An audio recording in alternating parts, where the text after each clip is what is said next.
మనం ఏ విధంగా అయితే ఎక్కడికైనా వెళ్ళాలనుకుంటున్నాం అనుకోండి, ఇప్పుడు మనం కూడా నేను కూడా చిన్నతనంలో చెప్పుకునేవాడిని. ఇప్పుడు చిన్న పిల్లలిద్దరిని తీసుకొని ఏ భార్యాభర్త తిరుమల వెళ్దాం అనుకున్నాడు అనుకోండి, అయ్యో ఆ కొండ ఎక్కాలి, ఈ పిల్లలతో ఎక్కలేసుకోవాలి, అక్కడ రూమ్ దొరుకుతుందో లేదో, అక్కడ వెళ్ళి ఉండగలమో లేదో అనుకుంటే భార్య అనేవి బలవాళ్ళని మీరు కంగారు పడకండి, తక్కకుండా వెళ్ళి మేము తీసుకెళ్తాం, నేను వస్తాం, నేను చూసుకుంటాను, పిల్లలు కూడా మనకి సహకరిస్తారు అనుకుందనుకోండి, అప్పుడు వాళ్ళు చక్కగా వెళ్ళొస్తాం. ఇది అన్నమాట. అంటే నిజంగా పిల్లలు కూడా సహకరించాలి. ఎందుకంటే కొంతమంది యాత్రలకు వెళ్తారు, ఆ పిల్లలు అక్కడికి వెళ్ళాక సహకరించలేదు అనుకోండి, యాత్ర విఘ్నం అవుతూ ఉంటుంది. అక్కడ వెళ్ళే వాళ్ళందరూ దానికి సహకరిస్తేనే అది అద్భుతంగా అవుతుంది. అంటే ఇప్పుడు ఈవిడ ఏం చేస్తుందంటే, ఓ ప్రభు, ఆవిడ కాశీ క్షేత్ర మహిమ చెప్తుంది. అంటే ఇది చెప్పినంత మాత్రాన ఈయన కొంచెం ఊరట పొందుతాడు. ఏ విధంగా అయితే కళావతి ఆ యొక్క కాశీ చిత్రపటాన్ని చూసి మూర్ఛపోయినప్పుడు మళ్ళా అందులో ఉన్న చలికత్తి ఇదిగో ఆ కాశీ చిత్రపటాన్ని చూపించండి, ఆవిడ మళ్ళా మేలుకుంటుంది. ఇదంటే మనకి నిజంగా ఎక్కడ ప్రాణం ఉంటుంది, మనకి వాసనా బలం అంటాం కదా, ఇది వాసనా బలం అంటే. ఇప్పుడు చూడండి, కాశీ వదిలిపోయినటువంటి ఈశ్వరుడికే కాశీ మీద వాసన ఉంది, కాశీ కాశీ కావాలంటున్నాడు. ఇది వాసన. ఆయనకే వాసనా బలం ఉంటే మనకుండదా? మనకి ఎన్ని రోజు కూర్చోవాటి మీద ఉంటుంది. కాబట్టి ఉంటుంది మనకి, కానీ మనం మంచి దాని మీదకి వెళ్ళాలి. మనం ఆయన మీద వాసన పెట్టుకుందాం. ఆ ఈశ్వరుడే మాకు అంతిమ శరణాగతి, కాశీయే మా శరణాగతి, అలా మనం అనుకోవాలి. ఇప్పుడు ఆవిడ చెప్తుంది, ఓ ప్రభు, ప్రళయకాలం అంతయు జలమయం అయినప్పటికీ, ఆ జలము ఆకాశము తాకినప్పటికీ నీ త్రిశూల పద్మముపై ఉన్నటువంటి కాశీని ఆ జలము తాకలేదు. ఒకవేళ ఆవిడ చెప్తుంది, సమస్తము ప్రళయమైనప్పుడు ఆకాశము ఈ నీరు ఆకాశాన్ని తాకినప్పటికీ మీ యొక్క త్రిశూలం మీద పద్మము వలె ఉన్నటువంటి ఈ కాశీ క్షేత్రాన్ని ఆ నీరు తాకలేదు.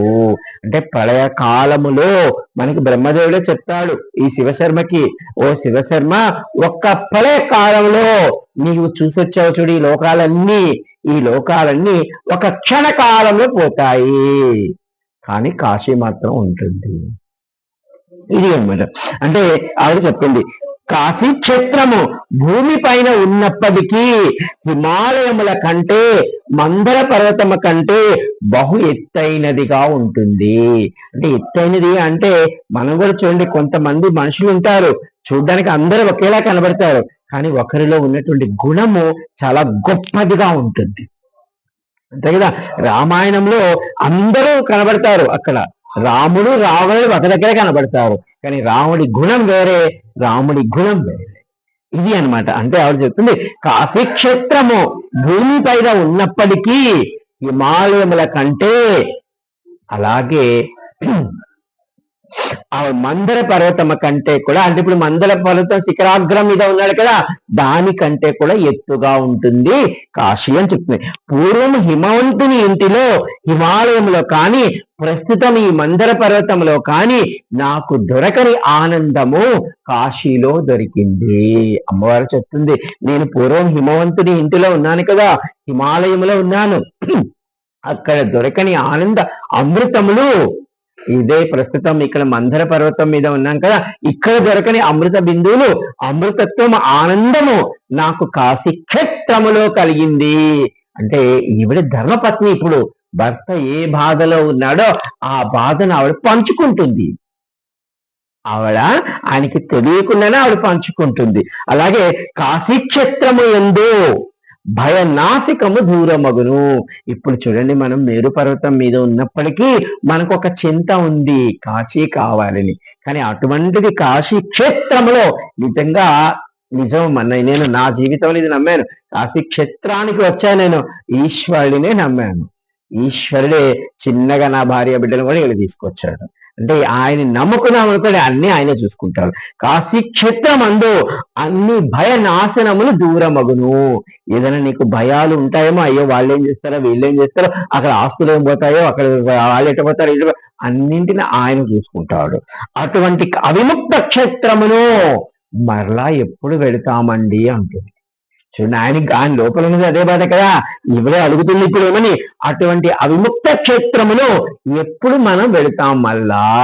ఇక చాలండి, ఇక వెళ్ళిపోదాం పదంలో. ఎక్కడ ఉంటుంది స్వర్గము ఉందో ఎవరైనా సంతుష్టులై ఉంటే, అంటే స్వర్గములో ఎవరైనా బాగా భోగభాగ్యాలు అనుభవిస్తూ సర్వ సుఖములు అనుభవిస్తూ ఉన్నట్లయితే వారి కంటే కాశీలో ఉన్నటువంటి ఒక వ్యక్తి గొప్పవాడు.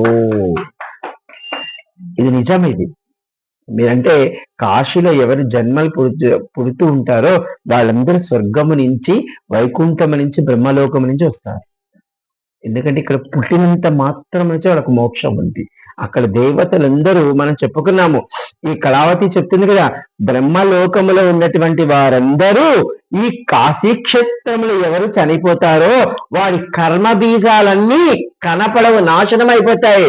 బ్రహ్మదేవుడు వెతుకుతాడు, టార్చ్ లైట్ వేసి వాడికి ఏమైనా వేస్తామని కనపడవు. అప్పుడు బ్రహ్మదేవుడి పక్కన ఉన్నటువంటి వాళ్ళందరూ మనం చెప్పుకున్నాం, మహామహా పండితులు, విద్వాంసులు ఎవరు సమస్త జ్ఞానంలో ఉంటారో వాళ్ళందరూ బ్రహ్మలోకానికి వెళ్తారు. అటువంటి వాళ్ళందరూ ఈ బ్రహ్మలోకంలో మాకేం పని, వీడు ఉంటే మళ్ళా బ్రహ్మ మళ్ళా మమ్మల్ని పుట్టిస్తాడు, కాబట్టి కాశీ క్షేత్రానికి వెళ్ళిపోతాం మనం అంటుంది. ఇది అనమాట. అంటే బ్రహ్మలోకంలో ఉన్నవాడు అట్లా అంటే స్వర్గంలో ఉన్నవాడు ఇంకా ఉందనమాట. ప్రభు కాశీ క్షేత్ర విహారముతో నేను కూడా పరితపిస్తున్నాను అంటే ఆయన అంటే ఈవిడ ముందు చెప్పేస్తే మన ఆయన ఫీల్ అవుతాడేమని ముందు తర్వాత ఆయన బాధను చూసి ఈవిడ చెప్తుంది. ఇది ధర్మపత్ని భార్య. ఆవిడ చెప్తుంది, మోక్షలక్ష్మి ఒక కాశీక్షేత్రము సమస్తమునకు కళ్యాణము. అంటే కాశీక్షేత్రము అందరికీ కళ్యాణము. కళ్యాణం అంటే మనకి జ్ఞాన పరంపరలో మోక్షానికి తీసుకెళ్ళి, ఇంతకంటే కళ్యాణం ఇంకొకటి ఏముంది. మనకి చిట్ట చివరి జన్మను చేసి మన సమస్త కర్మలు తీసేసి మనల్ని ఆయనలో కలుపుకోగలిగినటువంటి ఇంతకంటే కళ్యాణము, ఇంతకంటే గొప్ప మేలు ఇంకొకటి ఉండదు. మోక్షలక్ష్మి అక్కడ చెప్తుంది, సమాధి వలన కాని, యజ్ఞముల వలన కాని, వేదాంగముల సారము వలన కాని దొరకనటువంటి ముక్తి కాశీక్షేత్ర వాసులకి అవలీలగా దొరుకుతుంది. కాశీక్షేత్రంలో అంటే క్షమించాలి, మీరు చూస్తూ ఉంటారు కాశీక్షేత్రంలో ఒక రిక్షావాడు అవ్వచ్చు, ఒక పడవ దొక్కేవాడు అవ్వచ్చు, లేదా మన బ్యాగులు మోసేవాళ్ళు అవ్వచ్చు. ఇటువంటి వాళ్ళందరూ పూర్వజన్మలో బ్రహ్మలోకం, వైకుంఠలోకం, స్వర్గం నుంచి వస్తారు. ఎందుకంటే వాళ్ళు అక్కడ ఉండి ఉండి ఉండి వాళ్ళకి ఆ భోగాలు అనుభవించి వీటికంటే పోయి కాశీలో 10 మంది లగేజీలు మోసుకుంటే పావుండు, వాళ్ళని మోసి నేను చరితార్థుడిని అయిపోతాను. మీరు అలా చూడాలి వాళ్ళందరినీ. అప్పుడు మీకు ఈశ్వర సాక్షాత్కారం అవుతుంది. మీ కంటికి కనబడుతున్న ప్రతి అంటే మనం వచ్చిన వాళ్ళని తప్ప కాశీలో ఏవైతే జన్మ తీసుకుంటున్నా అవి ఏవైనప్పటికీ అవి నిజంగా అక్కడి నుంచి వచ్చిన వాళ్ళే వాళ్ళు, లేదా పూర్వ జన్మలో వాళ్ళ గొప్ప రాజవంశస్థులు వాళ్ళు. ఇప్పుడు మన మోడీ గారు అనుకోండి, అలాంటి వారు వచ్చే జన్మలో కాశీలో పుడతారు వాళ్ళు మోక్షాన్ని పొందడానికి. ఎందుకంటే ఇంత గొప్ప పరిపాలన ఇంతవరకు ఎవరూ చేయలేదు. ఇది అనమాట. అంటే అవిముక్త క్షేత్రమగు మోక్షలక్ష్మి విడిచిపెట్టి నాకు కూడా బాధగా ఉంది. ఆవిడ అంటుంది, మోక్షలక్ష్మి కాశీలో ఉంటుంది, ఆవిడ స్థిర నివాసంగా ఉంటుంది. నాదా నా మనసు కూడా కాశీ సంయోగమును కోరుతుంది. నేను కూడా ఎప్పుడెప్పుడు కాశీక్షేత్రానికి వెళ్ళిపోతానా అనుకుంటున్నాను. నేను గబక్కన మీరు అనుమతి ఇస్తే నేను మాట్లాడాలి కదా అని అంటుంది కాశీక్షేత్రం అందు ఆవిడ చూడండి ఇప్పుడు చెప్తుంది, కాశీక్షేత్రమందు క్షణకాలము దృష్టి నిలిపిన వాడికి షడంగ యోగము వలన దొరకని ఫలితము దొరుకుతుందట. మీకు నేను చెప్పాను చాలాసార్లు, కాశీలో ఒక క్షణం ఉంది కదా, ఒక నిమిషం, ఆ నిమిషములో 40వ వంతు అంటే నిమిషానికి 60 భాగాలు ఉంది కదా, 60 మిల్లీ సెకండ్లు. ఆ 60 మిల్లీ సెకండ్లు మీరు 100గా మార్చుకుంటే అందులో ఒక 40వ వంతు మీరు కాశీ యందు నిజమైన భక్తిగా ఉన్నారనుకో, అప్పుడు మీకు మోక్షం వచ్చేస్తుంది. అలా ఉండవచ్చు కదా. అంటే మనం ఇప్పుడు 9 రోజులు అంటే 9 రోజుల్లో ఎన్ని నిమిషాలు ఉన్నాయో అందులో ఒక్క నిమిషము చాలు. అంటే ఆ ఒక్క నిమిషము మీ ఆర్తి విన్నాడా విశ్వనాథుడు, మీరు మీ వంశము తరించిపోతుంది. ఇది అమ్మవారు చెప్పింది, నేను చెప్పలేదు. కాశీ క్షేత్రము దర్శించే వారి కన్నులే గొప్పవి. ఎవరైతే కాశీ క్షేత్రాన్ని చూస్తూ ఉంటారో వాడి కన్నులు గొప్పవి అంటుంది ఆవిడ. కాశీ క్షేత్ర వాసి దేహము బహుపుణ్యమైనది. ఎవరు కాశీ క్షేత్రం అంటే అక్కడ చూడ అమ్మవారు ఏం చెప్పిందంటే కాశీ క్షేత్ర వాసి అంటే మనం వచ్చి ఉన్నాం, మన శరీరము కూడా ఒక గొప్ప పుణ్య దేహం అంట. ఎందుకంటే ఇది మోక్షానికి వెళ్ళిపోతుంది ఇది. కాబట్టి అన్నాడు కాశీ క్షేత్రమును ఆశ్రయించి సేవ చేసే మనసు ఎవరికైతే ఉంటుందో వాడి మనసు ముందు ఇంకా వేడి పనికిరాదట. అటువంటి మనసు మా సుజాతమ్మకు ఉంది, మా మాతాజీకి ఉంది. ఎందుకంటే ఇక్కడ వీళ్ళు వేల మందికి భోజనాలు పెడుతూ ఉంటారు కాశీ క్షేత్రంలో. నిజంగా నాకు వీళ్ళిద్దరూ మరొక అన్నపూర్ణమ్మలే. అందుకే వాళ్ళిద్దరి కోసమనే చెప్తాను నేను ఇక్కడ వచ్చి, వాళ్ళిద్దరు నిద్రపోలే చెప్తాను నేను. మీ ఆత్మను వింటున్నా మీకు తెలియదు. ఈ కాశీ క్షేత్రము ఆశ్రయించిన వారిని రజోగుణము తమో గుణము నాశనం చేస్తుందట. అంటే మనకి 3 గుణాలు ఉన్నాయి. ఈ సత్వగుణం అనేది మనకి మంచిది, అదే రజోగుణము తమో గుణము ఈ 2 మంచివి కాదనమాట. అంటే అప్పుడప్పుడు కొంత కావాలి కానీ పూర్తిగా అవసరం లేదు వాటితో. అంటే ఆ తజోగుణము రమోగుణం ఎప్పుడైతే మన కాశీ క్షేత్రానికి వస్తామో అవి 2 నశించిపోతాయట. అంతే కదా. పాపం మా మల్లేశ్వరమ్మ చూడండి, ఇంత చలి జ్వరంలో కూడా 2 గంటలకు వెళ్ళి గంగా స్నానం చేస్తుంది. అర్థమవుతుందా? నిజంగా ఇంకొకరు అయితే ఏం పోతాను ఇంత చలిలో 2 గంటలకి అని చెప్పి మా అనుకుని మధ్యాహ్నం 3 గంటలకు పోదాలి, ఎండగా ఉంటుంది, అప్పుడు బాగుంటుంది అనుకుంటాం. అంటే చూడండి, ఇవి రజోగుణ లక్షణాలు. సత్వగుణం కాబట్టి అయితే అయింది, పోతా 2 గంటలకి 4 రోజులు ఉంటా, లేకపోతే పరమాత్ముడి చేరిక. ఇంతకంటే ఏం కావాలి జీవితానికి? ఇది అనమాట. ఒకసారి చెప్పేస్తాను, ఏదో ఎక్కడమ్మా గౌరీ కేదారి గుడిలో ఏదో పరిచిపోయిందా చూడండి, ఏదో ఒక విలువైన వస్తువు పోతే పోతే పైన ఈశ్వరు ఇస్తే ఇచ్చాడని ఆవిడ పల్లకి సేవ చేస్తుంది, పూజారి పిలిచి మళ్ళా ఇచ్చాడు. అంటే ఈశ్వరి ఎందు ఇందాకే మీకు చెప్పారు, మీరు నిజంగా ఈశ్వరి ఎందు భక్తిని చూపితే మీ చిన్న పిన్నీసు కూడా పోగొట్టకుండా తెచ్చిస్తాడు. లేదా నువ్వు వద్దుపో అన్నా తెచ్చిస్తాడు. ఇది అనమాట. కాశీ క్షేత్రంలో ఆశ్రయించిన వానికి రజో తమో గుణాలు నశించను. కాశీ క్షేత్రమందలి ఒక ధూళి కణము, ఒక పూర్ణచంద్రుడైనటువంటి చంద్రుడు ఎలా ప్రజ్వలంగా ఉంటాడో వాడి కంటే కూడా గొప్పది అంటుంది. అంటే మనం నిజంగా పౌర్ణమి రోజు చంద్రుని చూస్తే ప్రతి ఒక్కరి హృదయం చాలా ఆనందముగా ఉంటుంది. అంటే మనకు ఉన్నటువంటి పౌర్ణమి తిథులన్నిటిలో కల్లా పౌర్ణమి రోజు ప్రతి ఒక్కరు చాలా సంతోషంగా ఉంటారు. మీరు గమనించారో లేదో, అంటే కొంతమంది మతిస్థిమితంలో ఉన్న వాళ్ళ దగ్గర కనబడుతుంది. అటువంటి వాళ్ళు అమావాస్యలు కొంచెము బీభత్సకరంగా కనబడతారు, పౌర్ణమిలో వాళ్ళు ప్రశాంతంగా కనబడతారు. వాళ్ళు అంటే మీకు ఇది పట్టుకోవడానికి వాళ్ళే కాదు, మనందరం కూడా ఆ పౌర్ణమి రేపు ఎల్లుండి అనగా ఆ 3 రోజులు మనకి తెలియకుండానే చాలా ప్రశాంతంగా ఉంటాం. మీరు గమనించండి ఈసారి నుంచి. అంటే దీని అర్థం ఏంటంటే మీకు తెలియకుండానే పౌర్ణమి చంద్రుడు మీలో చేరి మిమ్మల్ని ప్రశాంతపరిచి గొప్పవాణి చేస్తున్నాడు. అంటే ఇక్కడ అమ్మవారు ఏం చెప్తుంది, ఈ కాశీక్షేత్రమందు ఒక ధూళి కణము, ఇటువంటి పౌర్ణమి చంద్రులు 1,000,000 మంది కలిస్తే ఎంత శక్తిగా ఎంత ప్రశాంతతనిస్తాడో అంత ఇస్తుందట ఈ ధూళి కణం. ఆవిడ చెప్తుంది, మణికర్ణిక తీర్థమందు ధూళి కణమును దేవతలు నమస్కరించి వారి నుదుటి మీద తిలకములా పెట్టుకుంటారంట. అంటే మనం 2వ అధ్యాయంలో చెప్పుకున్నాము, బ్రహ్మలోకం నుంచి దేవతలంతా కాశీ వచ్చారని. అలా వచ్చినప్పుడు ఈ మనకి రామేశ్వరం, మీరు పంచక్రోశ యాత్రకు వెళితే రామేశ్వరం దాటినాక కొంచెం లోపలికి వెళ్ళాలి, ఒక పల్లెటూరులోకి వెళతాము, 1 కిలోమీటర్లు దేవ సంఘాతేశ్వర్ మహాదేవ్ అని ఉంటాడు. అక్కడ పెద్ద శివలింగం పెట్టించారు ఈ మధ్య చంద్రకళ గారు. అక్కడ దేవతలందరూ వచ్చి కాశీకి వెళుతున్నామని ఇంద్రుడు అక్కడ ఆపాడట దేవతలందరినీ. మీరు కాశీ వెళుతున్నామని అందరమీ, అంటే పొలిమేర అది, వెళుతున్నాం మనం అందరమీ, మీరు అక్కడ చాలా జాగ్రత్తగా ఉండాలి. ఎందుకంటే కాశీ మనం అడుగు కూడా పెట్టడానికి లేదు అక్కడ, అంత పవిత్రమైనది ఆ కాశీ. అంటే మనం నిజంగా ఇప్పుడు మనము గర్భగుడిలోకి వెళ్ళేటప్పుడు ఎంత పవిత్ర భావనతో వెళతామో. అంటే నాకు ఒక గురుగారు చెప్పారు, నన్ను ఆశీర్వదించారు ఆయన. అరే చంద్రశేఖర్, సమస్త విశ్వానికి గర్భగుడి కాశీ. అటువంటి గర్భగుడిలో ఆయన హృదయంలో ఉన్నవరా, నువ్వు వెళ్ళి కూర్చున్నావు, నిన్నింకెవరు ఏం చేస్తాడు పోరా అన్నాడు ఆయన. అంటే సమస్త విశ్వానికి గర్భగుడి కాశీ క్షేత్రము అనమాట. అటువంటి కాశీ క్షేత్రానికి దేవతలు వచ్చేటప్పుడు పొలిమేర్ల ముందు నిలబడి, అరే మీరు జాగ్రత్త అని ఇంద్రుడు చెప్తున్నాడు అందరికీ, వరుణ వాయువు నువ్వు అక్కడ కొంచెం ఎక్కువగా వస్తా, గాలి ఇస్తావేమో, అగ్నిదేవా నువ్వు కొంచెం ఎక్కువ చేస్తామే, కాదు అక్కడ ఈశ్వరుడు ఉన్నాడు. అంత భయపడ్డారు వాళ్ళు. ఇది అమ్మవారు చెప్తుంది ఏమని, కాశీలో మణికర్ణికా తీర్థము వద్ద ఉన్న ఒక ధూళి కణమునట ఈ దేవతలు తీసుకొని ఇది వాళ్ళ నుదుటిన తిలకముగా పెట్టుకుంటారట.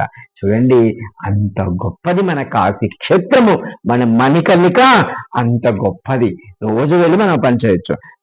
దేవ సత్య నాగలోకముల కన్నా మణికర్ణిక తీర్థముతో సమానమైనది మరి ఒకటి కాలేదు అని చెప్తా. అంటే ఆవిడ ఇంకా ఆయనకి కాశీ ప్రేమను కలిగేలా చేస్తుంది ఆవిడ.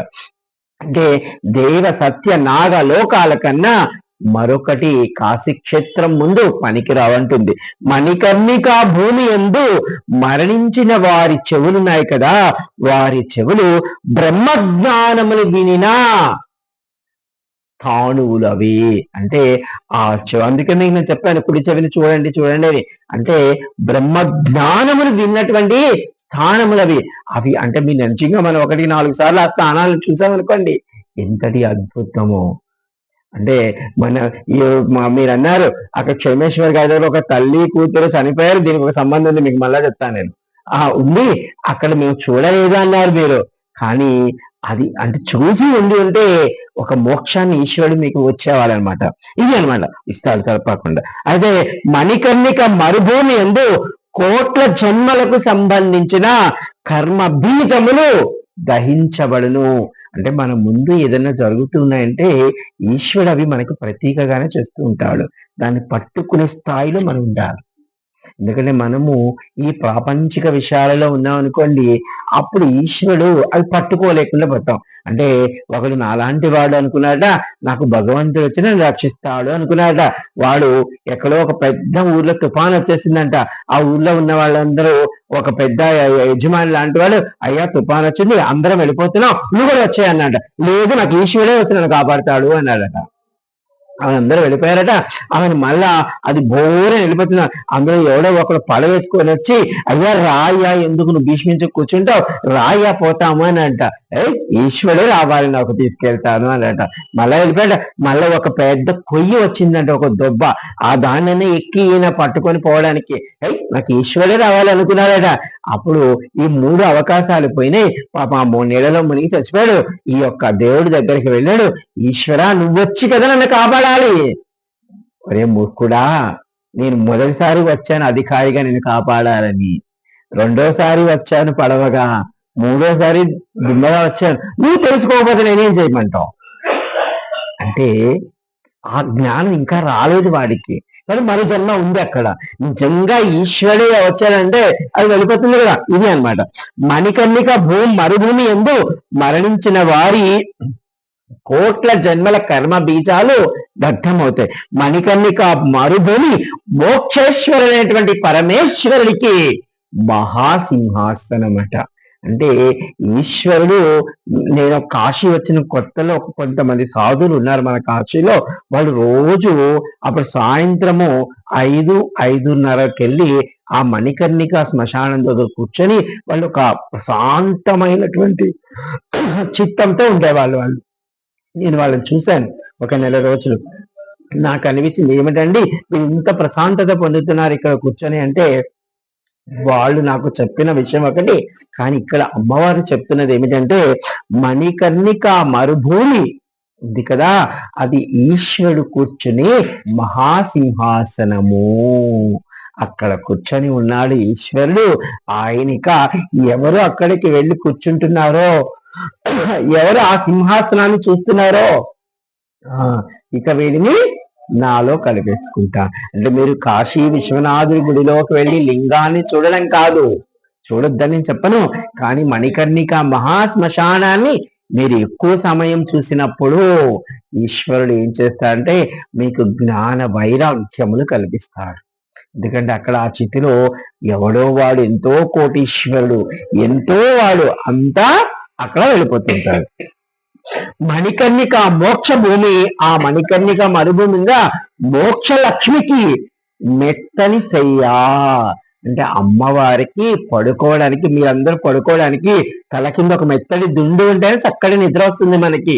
అంటే ఈ మోక్ష లక్ష్మికి ఆ మణికర్ణిక శ్మశానము మెత్తని శయ్యా. ఇది చెప్తుంది అమ్మవారు. మణికర్ణిక మహాశ్మశానం తారక మంత్రోపదేశమునకు జన్మభూమి. అంటే చూడండి, ఆ మణికర్ణిక మహాశ్మశానం అక్కడ తారక మంత్రం పరబ్రహ్మ జ్ఞానము చెప్పేదానికి జన్మభూమి. అసలు మణికర్ణిక మహాశ్మశానము వద్ద మరణము కోరువారట. అంటే ఒకవేళ నిజంగా మనము మణికర్ణిక మహాశ్మశానము వద్ద మరణాన్ని పొంది చివరి శ్మశానం చివరి మరణం అనుకోవాలి, అలా పొందాలి అదేనట, అక్కడ మరణించిన వారిని లెక్క వేసుకోవాలట. ఇక్కడ ఎవరెవరు చనిపోయారు, ఎవరెవరు ఇక్కడ కాలేరని లెక్కేసుకుంటే వాడి అమృత తరంగాలు మనకు వచ్చి మనం కూడా పొందాం. ఇలా కాశీక్షేత్ర మహిమను దివ్య భవ్యముగా ఈ అమ్మవారు ఆయనకి చెప్పింది. అంటే ఆయనకి ఇంకా కోరిక రేగుతూ ఉంది కాశీక్షేత్రములు. అంటే అప్పుడు చెప్పాడు, పార్వతి ఓ దేవి, ఓ మహాదేవి, బ్రహ్మ ఆజ్ఞ మేరకు బ్రహ్మ దివోదాసు ధర్మబద్ధముగా కాశీక్షేత్రమును రాజధానిగా చేసుకుని ఏకచక్రాధిపతిగా పరిపాలిస్తున్నాడు, అలా ధర్మబద్ధముగా చేస్తున్నాడు. అందువలన ఎవరు ధర్మముగా ఉన్నారో వారికి విఘ్నములు కలిగించకూడదు. అంటే అక్కడ ఉన్నటువంటి దివోదాసు చాలా ధర్మ పరిపాలన చేస్తున్నాడు కదా, అటువంటి వాడిని విఘ్నము చేయకూడదు, అందువలన బాధపడుతున్నాము అని చెప్తున్నాం. ధర్మలోపం జరగనంత వరకు దివోదాసును కాశీక్షేత్రము నుండి పంపలేము. కాబట్టి ధర్మాత్ములైనటువంటి వారికి జర మరణ వ్యాధులు కలుగవు. ఒకవేళ పోనీ ఏదో బాగలేకుండా చిరైపోయిలో చచ్చిపోతాడు అనుకుంటామేమో, అలా పోడు. ఎందుకంటే ధర్మాత్ములకు జర మరణ వ్యాధి అంటే వాళ్ళకి లోపల ఎటువంటి దిగులు కానీ వ్యాధి వల్ల కానీ అకాల మరణం వల్ల కానీ వాళ్ళకి ఎటువంటి ఆపదలు రావు. నేను ధర్మంగా ఉన్నవాడిని రక్షించడమే నా కర్తవ్యం. కాబట్టి ఇప్పుడు నేను ఎలా వెళ్ళాను కాశీకి.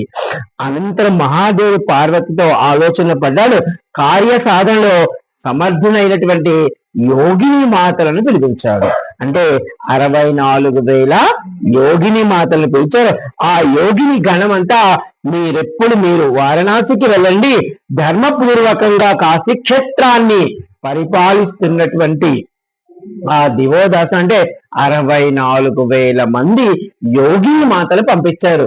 ఈ 64,000 యోగిని మాతలు ఆ యొక్క కాశీలో ఉన్నటువంటి దివోదాసుని ఒక్కొక్కరు ఒక్కొక్క రకంగా మోసం చేయగలరు వాళ్ళు. అంటే మనకి కొంతమంది ఇంటి దగ్గర వస్తారు, ప్రశ్నలు చెప్తామని వస్తారు, లేకపోతే గుడి చెప్తామంటారు, లేదా పాములు మెల్లేసుకుని వస్తారు, లేదా మాయాజాలం చేస్తారు, ఇంద్రజాలం చేస్తారు, లేదా ఏదో చేస్తారు. అటువంటి విద్యలలో నైపుణ్యం కలిగిన వారనమాట. వారందరూ కాశీక్షేత్రానికి వస్తారు. అయితే ఈశ్వరుడు ఆ 64,000 మంది యోగిని మాతలు పిలిచి మీరు కాశీక్షేత్రానికి వెళ్ళి దివోదాసు యొక్క ధర్మ పరిపాలన గమనించి ధర్మలోపం ఉందేమో చూడండి అని పంపిస్తే వాళ్ళు ఆనందపడిపోతున్నారు. ఆహా, కాశీక్షేత్రానికి వెళ్ళిపోతున్నామేమిక, ఈశ్వరి కంటే ముందు మనం వెళ్తున్నామని యోగిని అంటున్నా శివాజ్ఞ శిరసా వహిస్తామనుకుని దేవదేవుని అనుగ్రహం వలన కాశీక్షేత్రం వెళ్ళే గొప్ప అవకాశం వచ్చిందని ఆకాశ మార్గమున 64,000 యోగిని మాతలు కాశీక్షేత్రాన్ని చేరారు. కానీ ఈ కాశీక్షేత్రంలో మాయ రూపాలలో తిరిగారు వాళ్ళు. అది రేపు చెప్పుకునే పని చేద్దాం. జై కాశీ.